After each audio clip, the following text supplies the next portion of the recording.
Our planet, a sphere of breathtaking beauty and endless complexity, still holds corners that remain shrouded in mystery. In an age where satellite imagery can map the most remote wilderness and technology connects us across vast oceans, it seems almost impossible that any place could remain truly unseen. Yet, scattered across the continents and oceans are pockets of our world that are deliberately, and often necessarily, kept separate from the ever-advancing march of human presence. These are the forbidden places, the silent guardians of secrets both ancient and modern. The human spirit is one of insatiable curiosity. We are driven by a primal urge to explore, to understand, to see what lies beyond the next hill or across the water. This impulse has taken us to the highest mountains and the deepest trenches, but what happens when that path is blocked? What of the places we are told we cannot go? The allure of the forbidden is a powerful force, turning a simple locked gate into a gateway of immense fascination. These places are off-limits not by chance, but by design, protected by law, by the formidable power of nature, or by sacred tradition. Our journey today is not one of trespass, but of observation from a respectful distance. We will peel back the layers of secrecy and myth that surround these locations, not with our footsteps, but with our understanding. Through stories and images, we will venture into these protected realms to witness why they must remain untouched, why their isolation is paramount for their survival, and for ours. Let's start by looking at 15 places you're not allowed to visit and understand the compelling reasons why their gates remain firmly closed to the world. Deep beneath the rolling hills of southwestern France lies a time capsule, a subterranean sanctuary that rewinds the clock by some 17,000 years. This is the Lascaux Cave, a magnificent art gallery conceived not by modern masters, but by our Paleolithic ancestors. The walls here are alive with a procession of over 600 paintings. Majestic bulls, herds of powerful horses, and graceful stags, all captured with remarkable skill and vitality. They offer an unparalleled window into a prehistoric world, a spiritual connection to the minds of those who lived so long ago.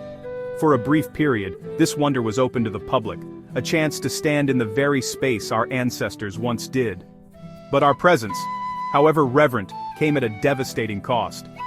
The simple act of breathing, the warmth from our bodies, and the faint light we carried introduced a new and destructive element into this fragile, sealed environment. Microorganisms began to flourish. Algae and black mold crept across the ancient pigments, threatening to erase these masterpieces forever. In 1963, the heart-wrenching decision was made to seal the cave. Today, it is a silent, dark world, once more, accessible only to a handful of carefully selected scientists who enter for just a few minutes a year to monitor the art's delicate condition, ensuring its survival for millennia to come. A crescent of powder-white sand, embraced by towering limestone cliffs and lapped by turquoise waters of impossible clarity. This is Maya Bay, a place so idyllic it seemed to be plucked from a dream. Its cinematic debut in the year 2000 catapulted it to global fame, turning the secluded cove into one of the world's most sought-after destinations. What was once a tranquil haven became a bustling hub, with thousands of visitors and dozens of speedboats arriving each day. The bay became a victim of its own extraordinary beauty, a paradise loved to death. The delicate ecosystem buckled under the strain. The coral reefs, the very foundation of this vibrant marine world, were shattered by boat anchors and choked by sunscreen slicks. The black-tip reef sharks that once patrolled the shallows vanished, driven away by the constant noise and disruption. In 2018, Thai authorities made a bold and necessary choice. They closed Maya Bay indefinitely. The silence that followed was a balm for the wounded landscape. In this quiet, nature began its slow, remarkable work of healing. The corals are regenerating, and the sharks, in a sign of hope, have returned to their nursery. The bay remains closed, a powerful lesson that sometimes, to save a place, we must leave it alone. In the heart of a sacred forest in Japan lies the Ise Grand Shrine, or Ise Jingu. This is not merely a building, but the spiritual heart of the Shinto faith, Japan's most revered sanctuary. It is dedicated to the sun goddess Amaterasu, the mythical ancestor of the Japanese imperial family. The shrine itself is a marvel of minimalist architecture, its unpainted cypress wood blending seamlessly with the ancient trees that surround it. Its profound sanctity means its innermost sanctums are hidden from all public view, accessible only to the highest-ranking priests and priestesses, and to members of the imperial family. What makes this place even more extraordinary is its relationship with time. The East Shrine embodies the Shinto belief in the cyclical nature of death and rebirth. For over 1,300 years, a remarkable ritual has been observed. Every 20 years, the main shrine buildings are painstakingly dismantled, and identical new ones are constructed on an adjacent site using traditional techniques. This ceremony, known as Shikinen Sengu, ensures that the building skills are passed down through generations, and that the shrine itself is eternally new, yet forever ancient. This act of perpetual renewal is a tradition that we can only witness from afar, a sacred process closed to the outside world. Off the coast of South Carolina lies a small, low-lying island that is, for all intents and purposes, a world apart.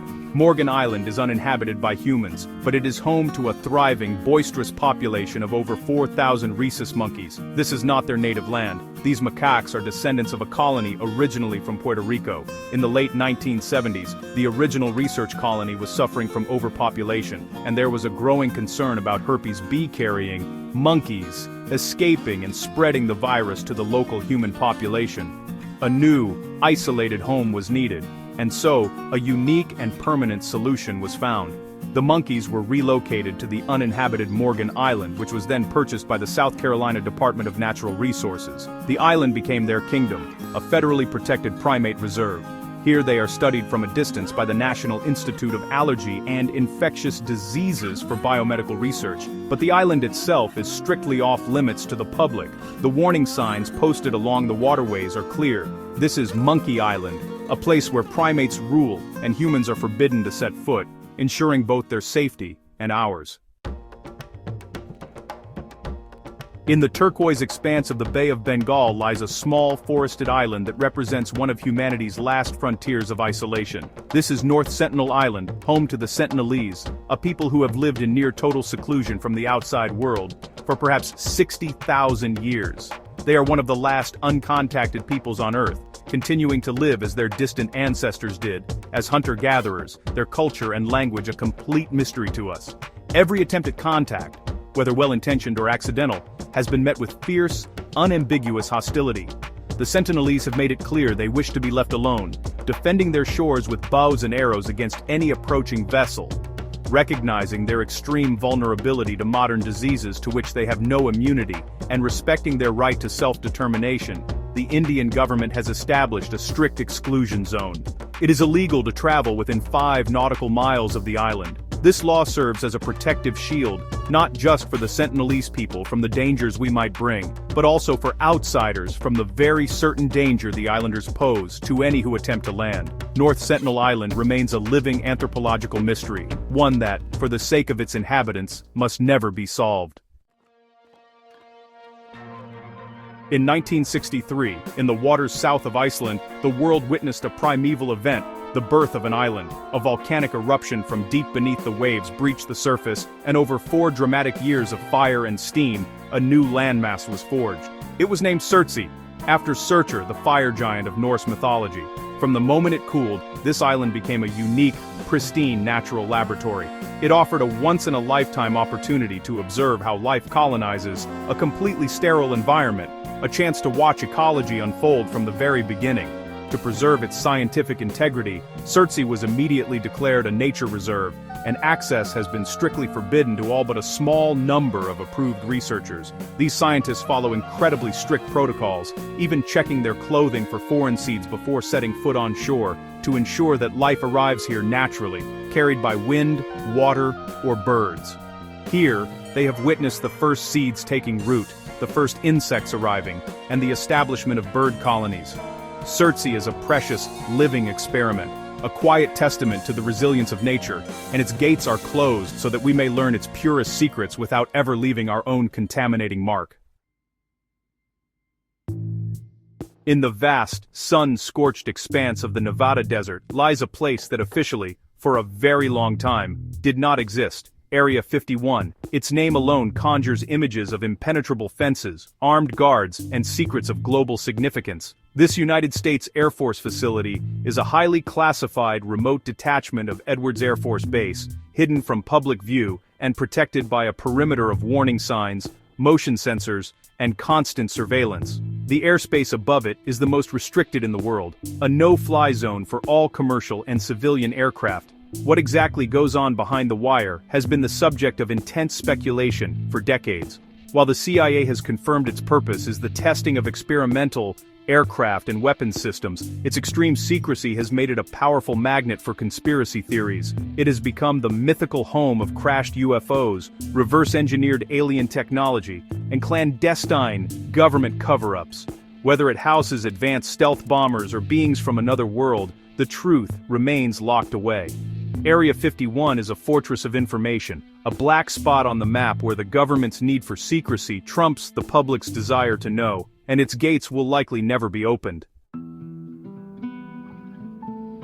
Just off the coast of São Paulo, Brazil, is a small island that seems, from a distance, to be an untouched paradise, but Ilha da Queimada Grande holds a terrifying secret, earning it the much more fitting name, Snake Island. This place is home to one of the densest populations of snakes anywhere in the world, and not just any snakes. It is the exclusive habitat of the golden lancehead pit viper, one of the most venomous serpents on the planet. Their venom is so potent, it can melt human flesh, causing death in under an hour. It is estimated that there is at least one of these deadly snakes for every square meter of the island. The vipers became trapped here thousands of years ago when rising sea levels cut the island off from the mainland. With no ground-level prey, they evolved to hunt the migratory birds that rest in the treetops, developing an incredibly powerful, fast-acting venom to ensure their meals didn't fly away. Due to the extreme and honestly obvious danger, the Brazilian government, with the help of the Navy, has made it illegal for anyone to visit. Only a few vetted scientists are occasionally granted permits to study this unique and terrifying evolutionary crucible. Deep within the walls of Vatican City, a sovereign state within Rome, lies one of the most mysterious and historically significant collections on Earth, the Vatican Secret Archives. The word secret is a slight mistranslation of the Latin secretum, which more accurately means private. This is the personal archive of the Pope. Spanning over 53 miles of shelving, it contains millions of documents accumulated over more than 12 centuries, state papers, papal account books, and correspondence with figures like Michelangelo, Abraham Lincoln, and even Henry VIII. While not as secret as its name implies, accredited scholars over the age of 75 can apply for access. It is far from a public library. The process is painstaking and researchers must request specific documents in advance, with no browsing of the shelves permitted. What treasures and controversies might lie within the uncatalogued sections remains a subject of intense speculation. Could there be documents that might challenge official history or religious doctrine? The archives represent a vast, locked repository of human history, seen only through a keyhole, with the vast majority of its contents remaining hidden from the world's view, fueling endless fascination and debate. In the serene Venetian lagoon, just a short distance from the glittering canals of Venice, there lies the small, abandoned island of Poveglia. Its history, though, is anything but serene. For centuries, this island was a place of exile and, honestly, death. During the height of the bubonic plague, it became a quarantine colony, a lazaretto where tens of thousands of plague victims were sent to die and, well, be burned in mass graves. Folks say the soil itself is made up of more than half human ash, a grim foundation for an island now claimed by nature. But its dark history, yeah, it didn't end there. In the 1920s, a mental hospital was opened on the island. Local legend tells of a cruel doctor who performed horrific experiments on his patients before, apparently driven mad by the ghosts of plague victims. He threw himself from the hospital's bell tower. These days, the island is strictly off-limits to the public. The crumbling hospital, the empty church, and those silent fields are all that remain. The Italian government forbids visitors, and even local fishermen steer clear of its shores, fearing they might snag human bones in their nets.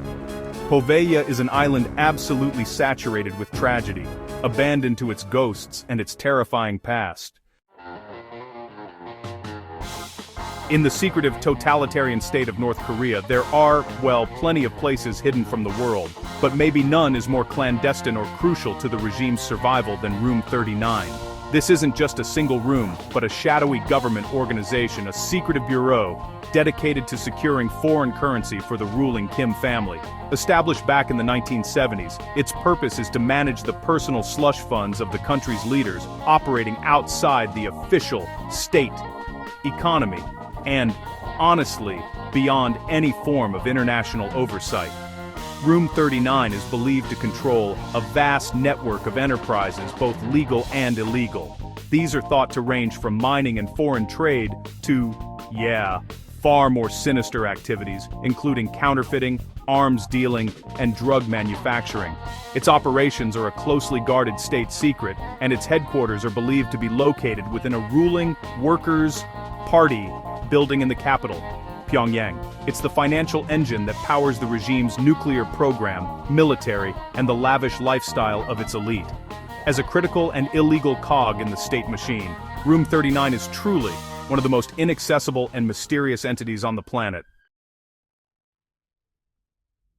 Carved deep into a frozen mountain on a remote Norwegian island halfway between mainland Norway and the North Pole lies a modern-day Noah's Ark. But this vault doesn't hold animals, it holds the future of our food. The Svalbard Global Seed Vault is a fail-safe storage facility, designed to protect the genetic diversity of the world's crops from, well, any conceivable global catastrophe, be it nuclear war, asteroid impact, or irreversible climate change. Its stark concrete entrance, jutting from the snow-covered landscape, leads to a frozen sanctuary. Behind its heavily fortified doors, down a long tunnel kept at a frigid -18 degrees Celsius, lie millions of seed samples from almost every country on Earth.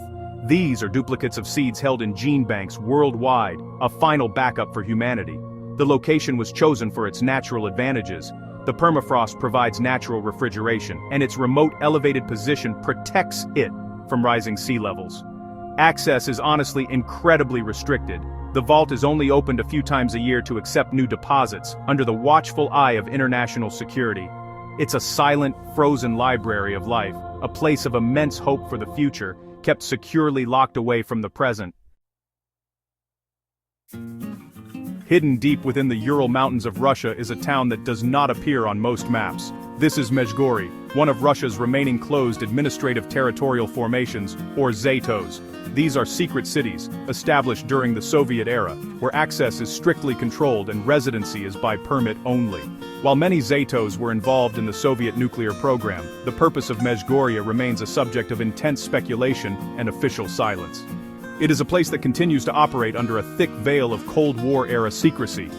The town is situated near Mount Yamantau, which, according to U.S. satellite imagery, has been the site of a massive, ongoing excavation project since the late 1990s. The scale of the complex, believed to be the size of the Washington, D.C. area inside the Beltway, has led to a variety of theories. Some believe it is a vast underground command post for Russia's leadership in the event of nuclear war, a repository for national treasures, or a secret weapons development facility. The Russian government has given only vague answers, once claiming it was a mining site. Whatever its true purpose, Mezhgory and the mountain it serves remain closed to the world, a modern-day fortress of secrets. In 1974, farmers digging a well in China's Shanxi province made one of the most astonishing archaeological discoveries of all time. They stumbled upon a vast, subterranean army of life-size terracotta warriors, horses, and chariots. This incredible force was built to guard the final resting place of China's first emperor, Qin Shi Huang, who died in 210 BC. For decades, archaeologists have excavated the pits surrounding the main tomb, unearthing thousands of these silent soldiers, each with a unique face. Yet the central tomb itself, the mausoleum believed to hold the emperor's body, remains deliberately sealed and unexcavated. Ancient texts, written by the historian Sima Qian, describe a breathtaking underground palace. It is said to contain a map of the emperor's kingdom with rivers and oceans of flowing mercury, and a ceiling studded with pearls to represent the cosmos.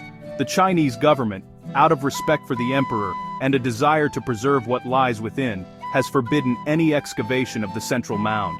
They fear that current technology is insufficient to protect the tomb's delicate contents from immediate decay upon exposure. to air. And so, the Emperor continues his 2,000-year slumber, protected by his clay army and by the very real threat of the toxic mercury that may lie within his undisturbed palace. If one were to search for the most isolated piece of land on Earth, the search would end at Bouvet Island.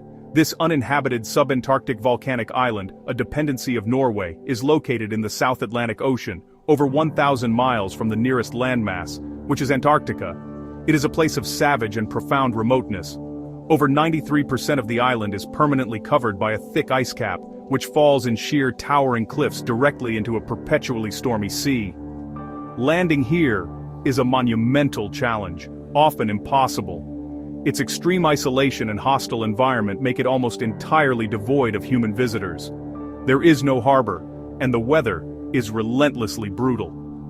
The island's only inhabitants are seals, penguins, and seabirds. Its purpose today is primarily as a nature reserve, a pristine, untouched environment. Norway has established an automated weather station there, but otherwise the island is left to the elements. To stand on Bouvet Island is to stand at one of the true ends of the earth, a place so remote and inhospitable that it is forbidden not so much by law, but by the sheer, overwhelming power of nature itself. It is a land that belongs only to the ice and the wind. Our journey to the edges of the accessible world comes to an end. We have glimpsed places guarded by nature, by history, and by human decree. There is a strange paradox in these forbidden realms. The more we are kept away, the more our imagination is drawn towards them. Their allure grows in the shadows of their secrecy. The unexcavated tomb, the uncontacted tribe, the unopened vault. They hold a power over us precisely because they remain beyond our reach, their stories unfinished, their mysteries intact. They are a powerful reminder that in our world of instant information, some knowledge is not meant for us. Perhaps the greatest lesson these places teach us is one of humility. They challenge our innate desire to explore and possess every corner of our planet. They ask us to accept that some doors must remain closed. Sometimes, the most profound act of reverence, the deepest form of respect we can show, is to leave a place untouched. By keeping our distance, we become guardians of its integrity, protectors of its story, whether it's the fragile art of our ancestors, the delicate balance of a recovering ecosystem, or the sacred right of a people to remain apart. Let us carry with us a respect for these silent, watchful places. They are not just blank spots on a map. They are reservoirs of wonder, holding stories and secrets that enrich our world simply by existing. They remind us that the earth does not belong to us to conquer, but is a home we share, and some rooms are best left undisturbed, allowing mystery to continue to have a place in our world.